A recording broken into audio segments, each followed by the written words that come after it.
Welcome back to the Ed Morrissey Show podcast. Joining me as always, the Prince of Twitter, the Regent of RedState.com, Andrew Malcolm at Malcolm on Twitter. Andrew, welcome back. Thank you, sir. Welcome back to you. And here we go on the playoffs, and neither one of our teams are in it. No, before we get to anything else, we got to talk about these playoffs, right? Because they actually had 3 of the 4 games were really good this weekend. Yeah. They all went down to the wire, except for the one in Baltimore. And Baltimore is the team I'm actually rooting against, of course. So I was a little disappointed that Baltimore blew out the Texans. But I mean, the Texans played well, but Baltimore is just a dominant football team. I mean, I may root against them, but they're really good. But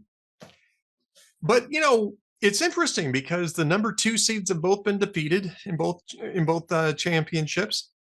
The Bills lost at home yesterday, and I think the number 2 seed. Who was the number 2 seed? Oh, I think it was Dallas. Dallas got beat last San Francisco, yeah, Dallas. Dallas was the number 2 seed, and they got their butt kicked. So it's going to be the Lions versus San Francisco next weekend, and it's going to be Baltimore and Kansas City.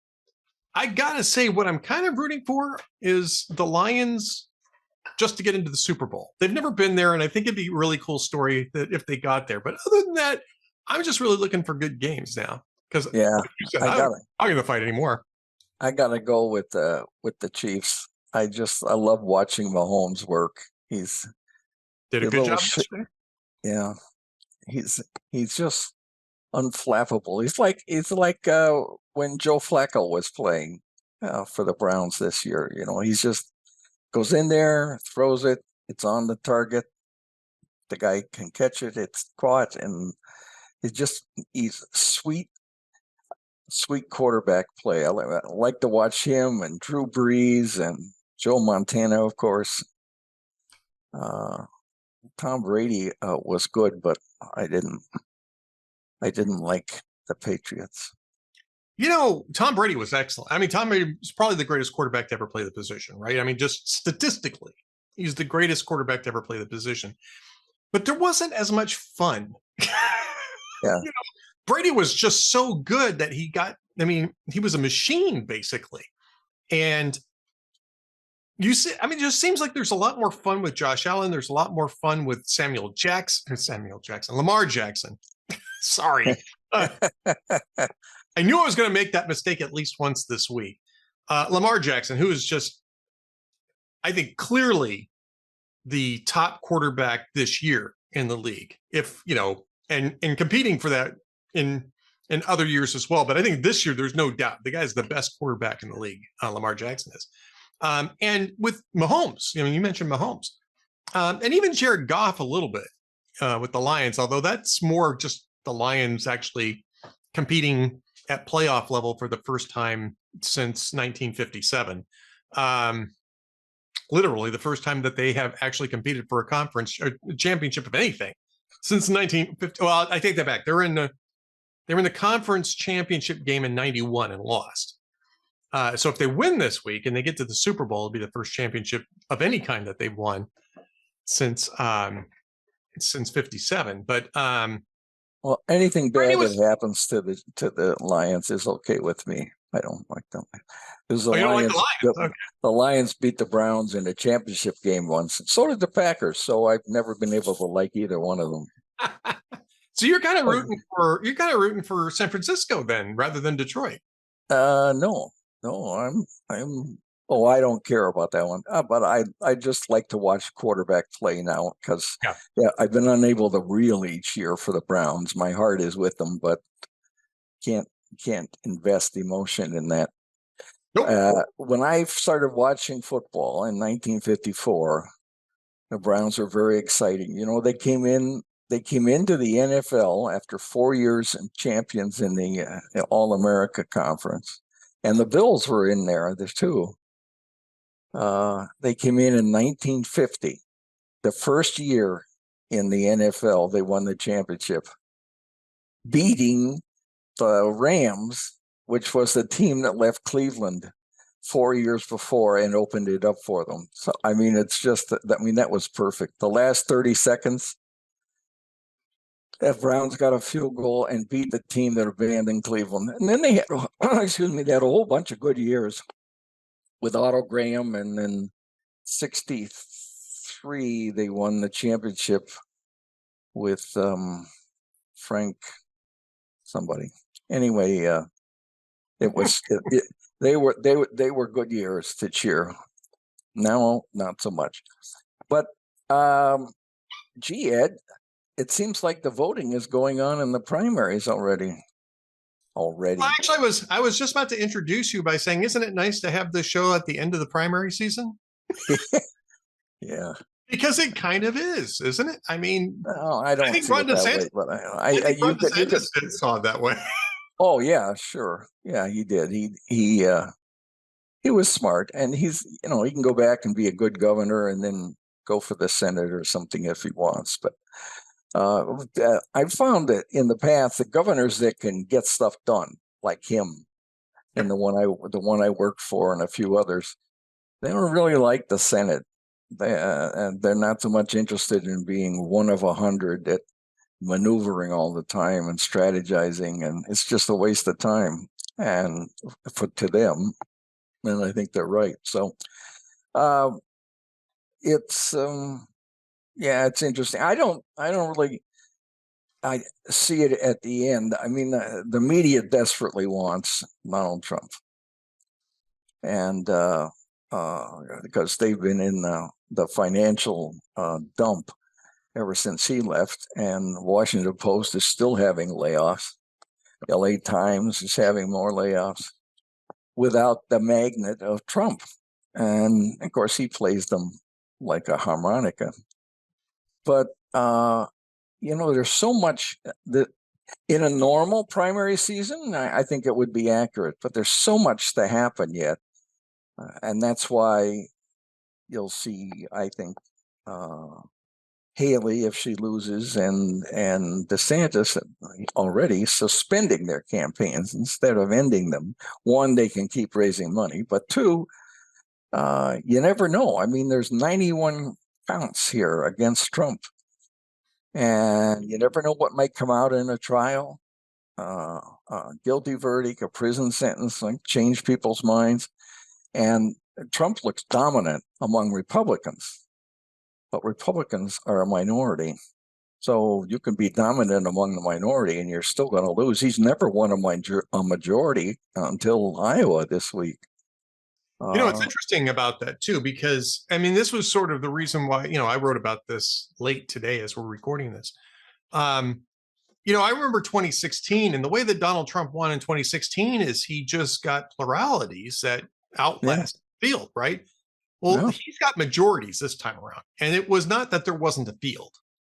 And this is the reason why, in retrospect, because I was hoping that this would be a true competitive primary, in the sense of fresh candidates getting in the mix and discussing issues. What this, I think, really is and has been is a referendum on Trump, and that's really just it. So, I wrote today, we're talking about, Ron DeSantis dropping out. And so I wrote a piece today that said 2024 wasn't about DeSantis. It's really just about Trump. Does the Republican Party want to keep Trump, or do they want to move on from it? It's, and then the underlying question is, do you want to win or not?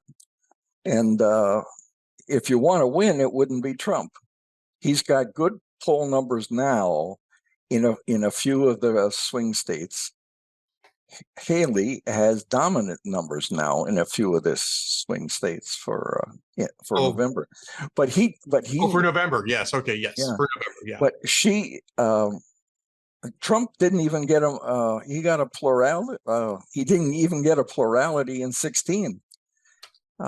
So he got the votes in just the right places to get enough electoral votes. But he was behind Hillary even then, even when he won. So I don't. He's a powerful political person and therefore fascinating. So even among those that dislike him.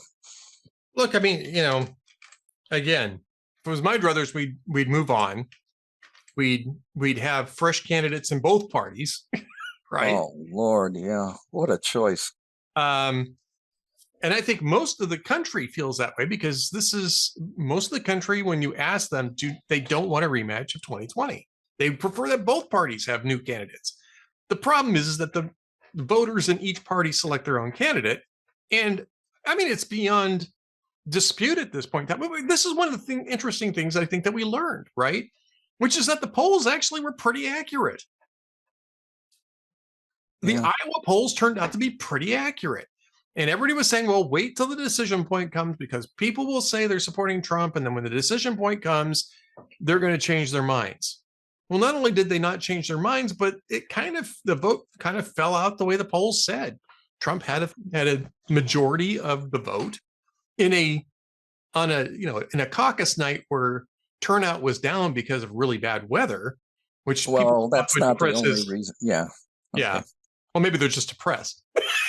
Turnout was depressed because they're just depressed. And you're right. Exactly. It could be part of it. Yeah. And also there was Monday Night Football that was competing.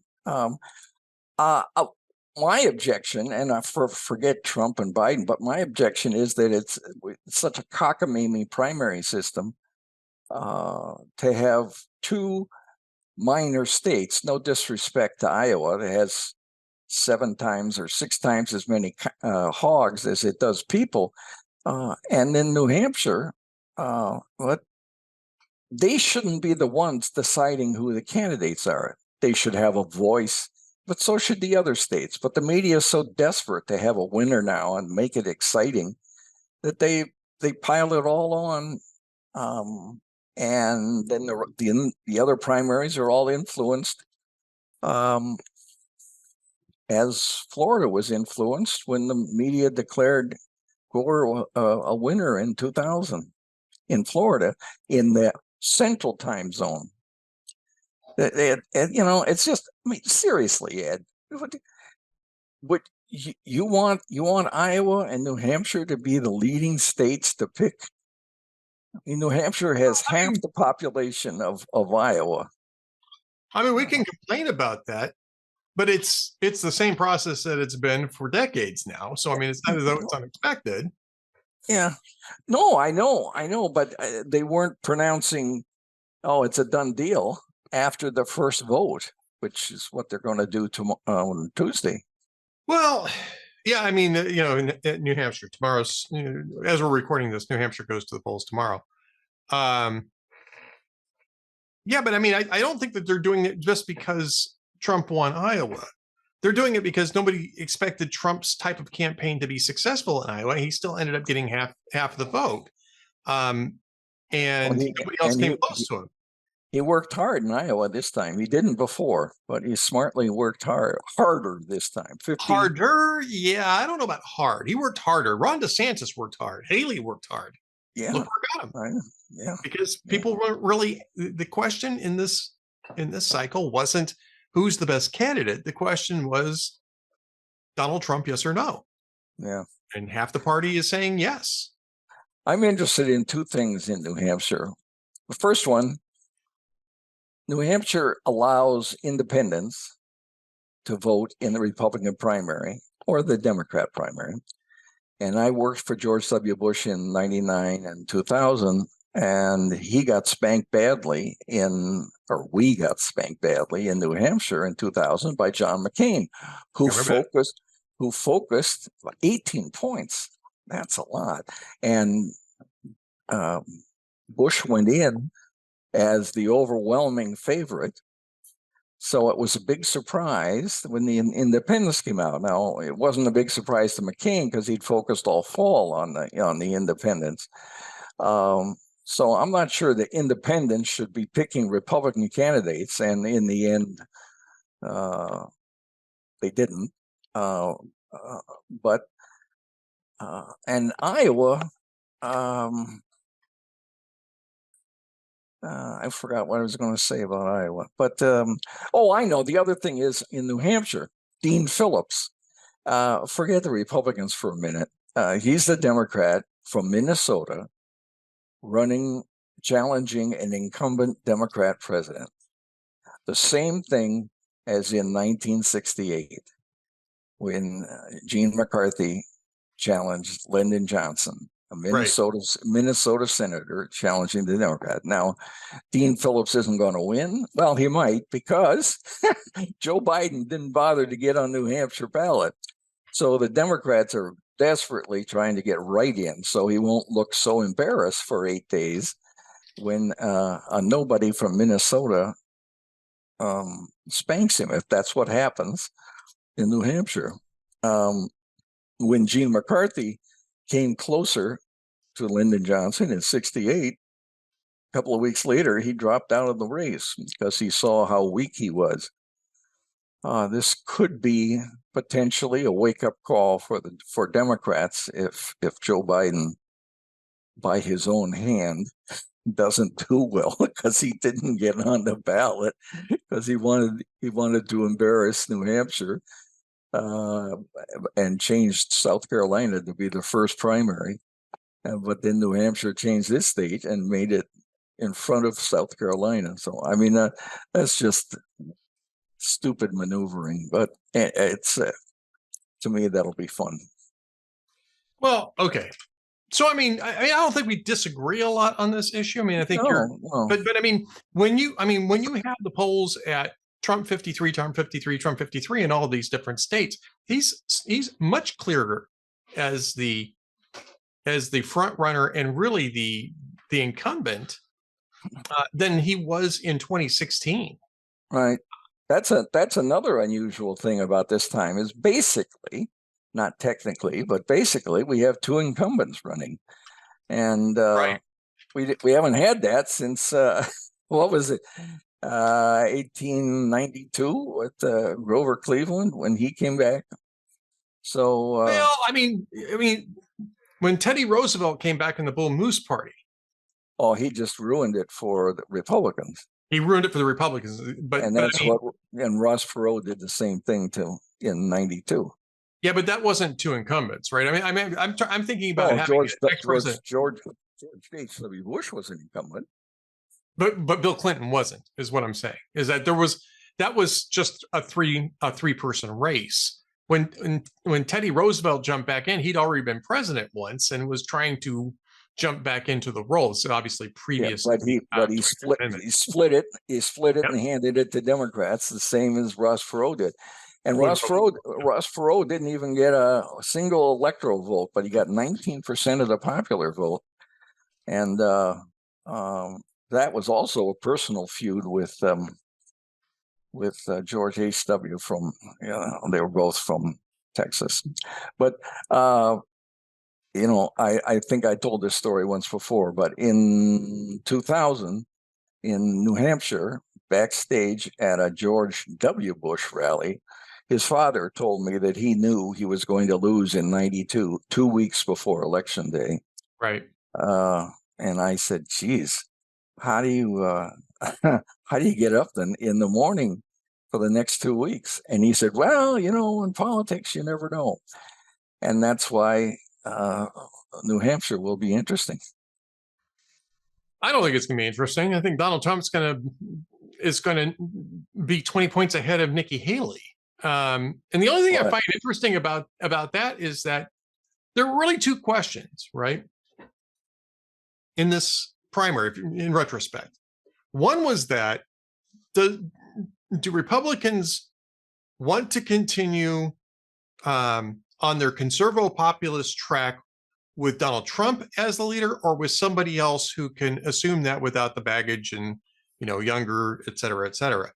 We got the answer to that in Iowa, right? And we've gotten the answer to that in polling in all the different primary states. Now the question is do Republicans want to change directions on policy? And I think that question has already kind of been answered by what happened in Iowa. And I don't think New Hampshire is going to be all that keen on changing directions on policy either to a more retro conservative, think tank based agenda policy sort of person. And I don't think Nikki Haley is going to be the candidate who can make the sale on that. I think that Trump's going to wind up winning New Hampshire. He's way ahead in South Carolina. I appreciate why Haley is staying in because she wants to continue to give voters a choice. But I think by the time we get done with South Carolina, I think that's a week from tomorrow, right? Or 2 weeks from tomorrow? No, it's Tuesday. It's a week from Saturday. So what is it? Oh, that's 10 right. It's days, Saturday. Yeah. 10 days. 10 days. Yeah, 10 days or so from now, or 11 days from now. I mean, it's really going to be all over but the shouting at that point in time. I don't see Haley scoring a big knockout win in her home state. And not that I think that everybody has to endorse Donald Trump. I don't know that Ron DeSantis needed to do that right this second. He could have waited until after Haley got out. But well, that was a giveaway because he did such an instant, soft, but an instant endorsement of Trump. That tells me he's got other plans in the future. He doesn't want to have that baggage that he didn't support the candidate or was late supporting like Cruz was. Yeah, no, I agree with that. I think that this is all about 2028. He's not going to get involved in a contentious party meltdown over what's clearly now going to be a coronation, right? Trump's just going to sail to this nomination, and this way he's kind of hands off on it now. Say, okay, this is who you want, and I promised I would endorse the winner of this process. Clearly, it's going to be Donald Trump. Here it is. Now I'm going to go back and be Florida governor for the next 2 years, and I'm not really going to involve myself in any of this for a while. And I think that's a smart move. I agree. I'm not sure that his lack of charisma is going to last for 6 years or whatever it is, 5 years left till the next one. But we'll see. I am concerned if it is Trump, because I don't think this is the same Trump as 2016. He's gotten squishy on abortion.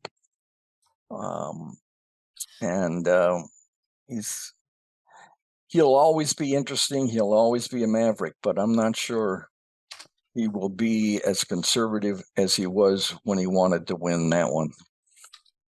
Well, I think he might be perceiving that the conservative movement is resisting him a bit, and that he might see those conservative policy agenda items as a potential obstacle to pulling in other voters. And I think that he's the guy who's most responsible for Dobbs, right? He appointed three of the justices that lined up for Dobbs. But I think that the Republican Party's inability to provide a coherent argument on abortion afterwards, and that's a problem. And March for Life was just this week too, and or last week, into last week. And I mean, those folks out there, they understand it. They live it. They breathe it. They could instruct Republican candidates as to how to debate this topic, but Republican candidates just generally don't listen. Well, Donald Trump doesn't either. So he might be just trying to avoid the argument altogether by sort of scaling back. I don't think it'll work either, but the other thing he can do is he can just, shift the argument to something else because he's very good. Yeah, absolutely. Absolutely. Well, it'll be a fascinating time. I don't think it's a necessarily positive time for the country, but it'll be a fascinating time to watch. So let's move on to another topic, because we got to talk a little bit about this Fannie Willis, however you pronounce her name. How much are you enjoying this story? Because I don't think that the news media is enjoying it too much, but I'm enjoying the hell out of this thing. Yeah. It's once again, it's fun to watch, and it's consistent. The Harvard president and this story and numerous others it comes around to bite, but nobody seems to learn the lesson from it and will still push this agenda. Yeah. You know, there was other sort of intermediate developments today in this story. Nothing really earth-shaking yet has come out of it, but they're going to unseal the divorce papers in the Wade v. Wade. You know, her boyfriend, apparently her alleged boyfriend, and we've already seen some of the literally receipts that came out of the bank records that showed that Nathan Wade was taking Fani Willis on vacations while she was paying him a lot of money to run the prosecution in this RICO case. What I find very interesting about this, and I know that you probably are going to laugh at this, what I find very interesting about this, you're already starting, see, is that the news media keeps wanting to say that there's no evidence, unsubstantiated charges. They just released the bank records, Nathan Wade's bank records, and the ticket receipts, literally receipts showing he bought tickets for Fani Willis to go on these trips with him. And they keep saying, well, there's no evidence that there's. Fani Willis gets up in a speech at a church, Ebenezer Church, right, in Atlanta, and says about this, well, you can't expect Black women to be perfect. And somehow that doesn't translate to people like, okay, so you're admitting this. And she's never denied it, right? How long do you think it will be before the news media finally just decides to chuck her and Nathan Wade under a bus? I don't know that they ever will, because they become so bankrupt in terms of those kind of ethics. However, this will greatly feed or fuel the feeling among so many Trump people and possibly others that this all is a game just to get him. And well, I mean, in this case, I'm not even sure it's a game to get Trump. I mean, really, honestly, it looks like Fani concocted this thing so she could grift. She could get money off the grift. Yeah. Oh, yeah. And that's not the only time that this happens. But it fuels the feeling, I think, among many who are already convinced. I mean, they don't need convincing that Trump's being screwed. There's a lot of evidence that he is being screwed, and he's using it very effectively. But this will add to it, I think. It's just no wonder the belief or the trust in such basic institutions is gone. It's so poor these days. Yeah, you know, I don't think that this is anything new under the sun, right? I mean, I think that when people set up these types of grifts, this is something that's gone on for time immemorial. I think the difference is that the news media used to be more nonpartisan about calling it out when it emerged, right? Yeah, absolutely. I mean, I think they used to, and I think local media, I haven't seen a lot of local media coverage in Fulton County, right? You got the Atlanta Journal-Constitution, you've got the various different TV stations and other newspapers down there. I haven't really read a lot of the local coverage, a little bit of the AJC. So it may be very well that there are news outlets down there that are covering it like that. But we're not seeing it from the Washington Post. We're not really seeing it from the New York Times. New York Times did a whole thing about this. I think it was yesterday, and never really got around to the whole explanation of this arrangement put financial benefit in Fani Willis's hands. And that's really what the issue is here, not whether or not she's having an affair with the prosecutor. And I mean, that's the issue here. And they're still tiptoeing around that in a way that they would never do in a million years if this was a Republican DA. Yeah, absolutely. Yeah, you're absolutely right. And this is why I think it fuels the establishment, the Democrats and the elites are after Trump. in any way they can do it. And there's a lot of credibility to that argument. It goes way, way back to, Russiagate and so many other things. Right. I mean, Biden had a phone call with Ukraine, and he wasn't impeached over, if you don't fire this guy who's in the way of my son. Yeah. I mean, yeah. Talk about grift. Yeah, it's disappointing.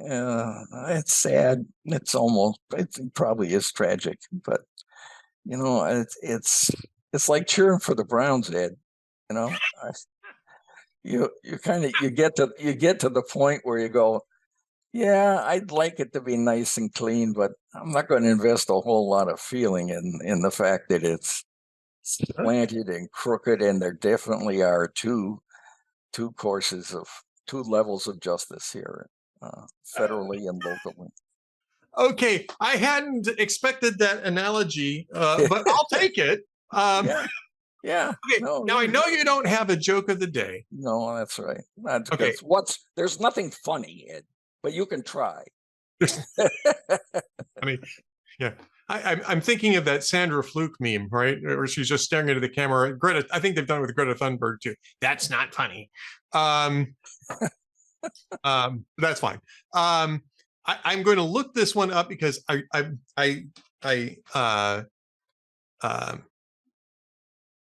read it to Marcia, my wife, and she thought it was hilarious. So here we go. There's a Presbyterian church in this small town called a meeting to decide what to do about a possum infestation. After much prayer and consideration, they concluded that the possums were predestined to be there and they shouldn't interfere with God's divine will. Over at the Baptist church, the possums had taken an interest in the baptistry.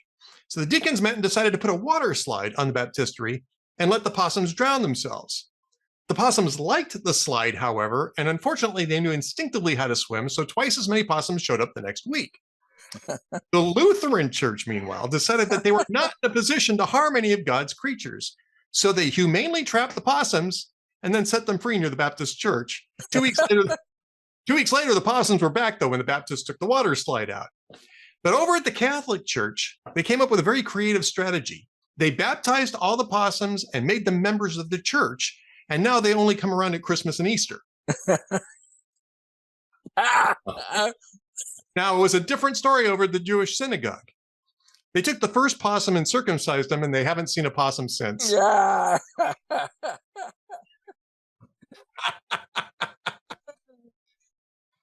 Oh boy, it took a while, but I didn't expect that ending. It took a while to build, but I got there. I managed to stick the landing. I think that was from a friend of mine. So a reader said you need to run all this stuff by Marcia now. I do. I think I'm going to have to run all these jokes by Marcia before we put them up on the podcast. All right. At any rate, Andrew Malcolm, regent of redstate.com. And by the way, for the second straight week, we've been so caught up in the news of the day that we haven't talked about your columns over at Red State, which is one of the things that I really enjoy discussing with you. So if Trump wins New Hampshire, that's not the end of anything which we kind of debated a little bit here today. And then to help us out, the media has already determined the GOP's primary winner already. I guess we did kind of cover the topics. Yeah, we did. It just didn't send people to Red State and click on the author page. But go over to the author page and click on Andrew's thoughts on that. That's redstate.com/author/Andrew Malcolm, or you can go to Twitter. We never call it X. It's only Twitter. That's right. And go to @AHMalcolm. And the link is right there in his bio, because he's not just the regent of redstate.com. He is the prince of Twitter. Andrew, great talking to you again. We'll do this again next week, sir. Okay, and we'll stay old school. Bye, everybody. Bye.